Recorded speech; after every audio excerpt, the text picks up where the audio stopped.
បាទសួស្តីនេះជាកម្មវិធីឆ្លើយសំណួរទស្សនការអាមេរិកសំណួរសួរថាសហរដ្ឋអាមេរិកពិតជាបានហាមពលរដ្ឋកម្ពុជាយើងធ្វើដំណើរចូលសហរដ្ឋអាមេរិកពិតដែរឬទេឆ្លើយតបនឹងសំណួរនេះព័ត៌មានថាសហរដ្ឋអាមេរិកបានហាមពលរដ្ឋខ្មែរយើងចូលសហរដ្ឋអាមេរិកគឺពិតជាមានមែនក៏ប៉ុន្តែមិនទាន់ចូលជាផ្លូវការទេមានន័យថារដ្ឋាភិបាលសហរដ្ឋអាមេរិកគេបានជូនដំណឹងដល់រាជរដ្ឋាភិបាលកម្ពុជាយើងថានឹងដាក់ប្រទេសកម្ពុជាយើងចូលក្នុងបញ្ជីមួយគឺហាមពលរដ្ឋខ្មែរយើងធ្វើដំណើរមកលេងសហរដ្ឋអាមេរិក Travel Ban អញ្ចឹងសម្រាប់អ្នកណាដែលមានបំណងចង់ធ្វើដំណើរមកលេងសហរដ្ឋអាមេរិកគេចង់ហាមយើងក៏ប៉ុន្តែមិនតន់ចូលជាធរមានទេគឺគេទុកពេលឲ្យរាជរដ្ឋាភិបាលកម្ពុជាយើងសម្របសម្រួលគ្នា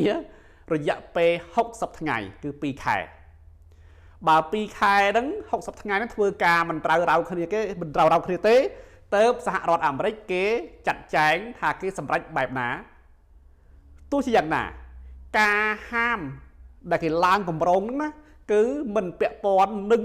ការធ្វើអន្តោប្រវេសន៍ទេមួយគឺធ្វើអន្តោប្រវេសន៍គឺការមករស់នៅសហរដ្ឋអាមេរិកតាមរយៈប្តីប្រពន្ធធានាគ្នាគូដណ្ដឹងធានាគ្នាម្ដាយឪពុកធានាកូនកូនធានាម្ដាយឪពុកអីមិនពាក់ព័ន្ធទេគេនិយាយតែរឿងធ្វើដំណើរមកទេសចរមកលេងសហរដ្ឋអាមេរិកទេបាទអញ្ចឹងសម្រាប់អ្នកធានាម្ដាយឪពុកធានាបងប្អូនធានាប្រពន្ធកូនធានាអីគឺការធ្វើអន្តោប្រវេសន៍នៅធម្មតាអ្វីដែលគេជួលដំណឹងគឺពាក់ព័ន្ធតែរឿងធ្វើដំណើរមកលេងនោះទេម្ដងទៀត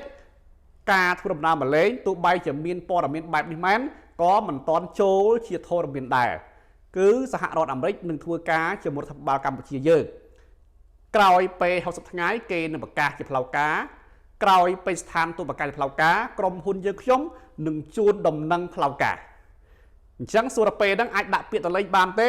អ្នកមានវីសាអាចមកលេងបានទេគឺបានធម្មតាមិនមានបញ្ហាអ្វីទេហើយអ្នកសម្ភាសក៏សម្ភាសជាប់ធម្មតាដែរព្រឹកបិញហ្នឹងក៏សម្ភាសជាប់ធម្មតាដែរបាទអរគុណសម្រាប់ការតាមដានទស្សនាវីដេអូនេះបាទ